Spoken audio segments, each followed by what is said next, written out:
Welcome back नाज़रीन। एक और इसके अंदर एस्पेक्ट होता है कि बाज़ दफ़ा ये बॉर्डरलाइन पर्सनैलिटी डिसऑर्डर बड़े होके एडल्टहुड में जाके या ज़रा थोड़ी अगली स्टेज पे जाके ये किसी न किसी साइकेट्रिक इलनेस में कन्वर्ट हो जाता है। जैसे स्किज़ोफ्रेनिया की तरफ ये मरीज़ जा सकता है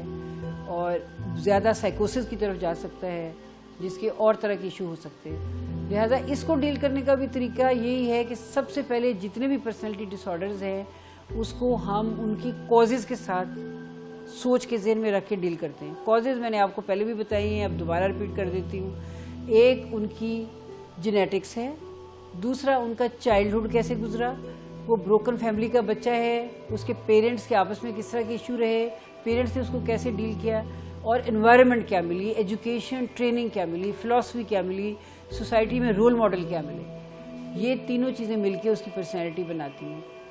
और इसी तरह से हम इसको डील भी करेंगे। जब हम इसकी ट्रीटमेंट की बात करेंगे, मैनेजमेंट की बात करेंगे, तो सबसे पहले हम इसकी इंडिविजुअल साइकोथेरेपी करेंगे। उस बंदे को साइकोमेट्रिक टेस्ट्स के साथ, रॉर्शा, थीमेटिक एपरसेप्शन टेस्ट और बहुत सारे पर्सनैलिटी इन्वेंट्री के टेस्ट करके उसकी पर्सनैलिटी को डायग्नोज करके फाइंड आउट करके कि तुम यहाँ प्लेस होते हो,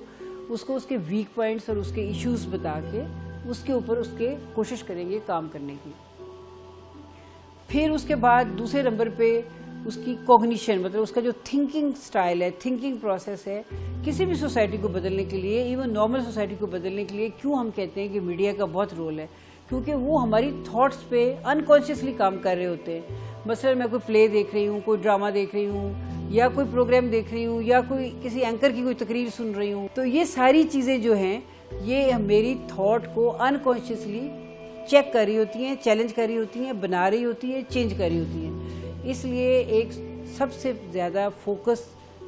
अच्छी पर्सनैलिटी का सोसाइटी के अंदर ये है कि हम अच्छे रोल मॉडल दें, हर तरह की इश्यूज़ पे गुफ्तगू करें, नौजवानों को उसको हैंडल करने में, समझने में फ़ायदा हो। सिर्फ साइकोथेरेपी ही इसका हल नहीं है, सोसाइटी एज अ होल इसमें रोल प्ले करेगी। तीसरा, एक नया आजकल डायलेक्टिकल बिहेवियर थेरेपी नया एक स्कूल ऑफ थॉट चला है, जिसके अंदर अगेन हम यही साइकोलॉजिस्ट यही करता है कि उसकी कॉग्निशन पे, उसके सोचने के अंदाज पे फोकस करके उसके बिहेवियर को, उसके एक्शन को चेंज करता है। कि अगर फ़र्ज़ करें हम इस पेशेंट को समझा सकें कि तुम्हारा पैरानोया, तुम्हारा शक जो था वो इमेजिनेटिव था, वो हकीकत पे मबनी नहीं था, सच नहीं था। अगर उसको ये पता चल जाए कि उसके अंदर ये शक की बीमारी है, जो वैसे बहुत मुश्किल है रियलिटी में पता लगाना, क्योंकि जो शक्की आदमी है वो बहुत ही अपने आप को सही समझता है, उसके अंदर बिल्कुल इंसाइट नहीं होती, उसके अंदर ये सोच बिल्कुल नहीं होती, ये समझ बिल्कुल नहीं होती कि वो गलत हो सकता है, उसके ख्याल में सारा जहान गलत है, वो सही है। लेकिन अगर हम उसको ये डायलेक्टिकली समझाने में इस काबिल हो जाएं कि उसको बता सकेंगे ये तुम्हारा सच जो है ये इमेजिनेटिव है, तो उसकी फैमिली लाइफ को बचा सकते हैं।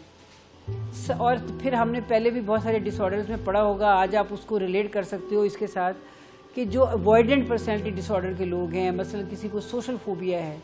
वो पब्लिक में तकरीर नहीं कर सकता खड़ा होकर, या वो मार्केट में नहीं जा सकता, तो उसका क्या इलाज है? उसका इलाज ये है कि हम आहिस्ता आहिस्ता उसको एक्सपोज करें, उसको लेके जाएं, थेरेपिस्ट ले जाए, माँ ले जाए, टीचर ले जाए, उसको आहिस्ता आहिस्ता फ्रेंड्स ले जाएं, उस सिचुएशन में लेके जाएं। उसको दिल धड़केगा, तबीयत ख़राब होगी, उसको लगेगा वो मरने लगा है, एंग्जाइटी होगी, पैनिक होगी, तो फिर भी आहिस्ता आहिस्ता एक्सपोजर दे के हम उसको ठीक कर सकते हैं इस तरह से। लेकिन हमें पता होना चाहिए कि उसकी पर्सनैलिटी प्रोफाइल है क्या, फिर हम उस पर फोकस कर सकते हैं। जो डिपेंडेंट हैं, जो शाये हैं, किसी हद तक हम उनको चेंज कर सकते हैं, उनको भी बार बार एक्सपोजर दे के, उनको समझ के, उसकी वीकनेस पे उसके साथ, पेशेंट के साथ लिंक करके, पेशेंट को गाइडलाइंस दे के ठीक किया जा सकता है। लेकिन जो सबसे ज़्यादा मुश्किल है वो है ये स्किज़ॉइड और स्किज़ोटिपल जो पर्सनैलिटी डिसऑर्डर के लोग हैं, ये आमतौर पे इनको बदलना बहुत मुश्किल है। इनके साथ ज़्यादा अच्छा यही है कि वही हज़ारों फूलों को खिलने दो, कि जो काम ये कर सकें इनसे वो काम ले लिया जाए। और वैसे हर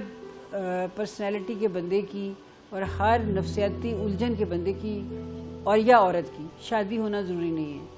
कुछ शादियां जो हैं वो डिज़ास्टर इसलिए हो जाती हैं कि उनके साइकेट्रिक इश्यूज़ होते हैं जो फैमिली हाइड करती रहती है, या जब वो पीरों फ़कीरों के पास जाते हैं वो कहते हैं जी ये इसकी शादी कर दो तो ये ठीक हो जाएगा।